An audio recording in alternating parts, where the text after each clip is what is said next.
От птичи поглед ще може да видите прекрасният наш истински старопрестолен град.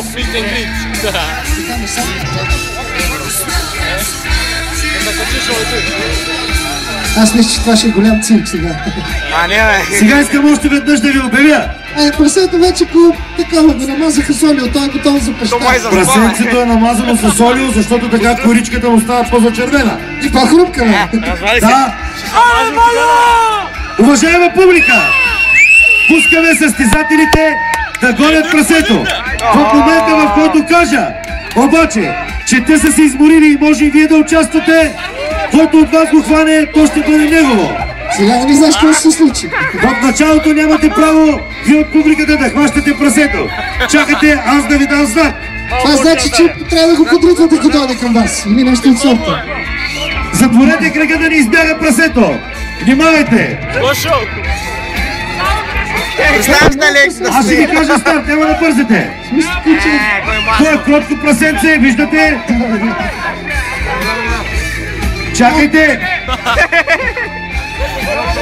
Аре, би му и шутме! Аре, хващайте го!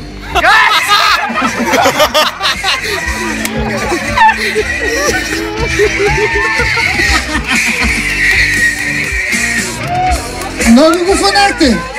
Кой хвана прасето? Сега върнете прасето в средата, защото това не са само правилата. Моята изненада е, че който два пъти го хване, ще бъде негово. Не го слагайте в чувала! Пускайте прасето! Пускайте прасето! Ще го пусти!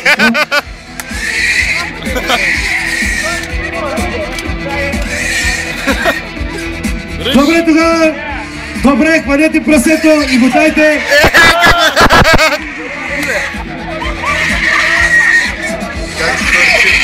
Слагайте прасето в чувала, този, който първи го хвана е победител, просто му запишете името и ми го съобщете. Миро, ела сам, къде е Миро? Ела мен, ела тук. Победителя е Миро, утре еленските майстори ще му приготвят от вкусно по-вкусно.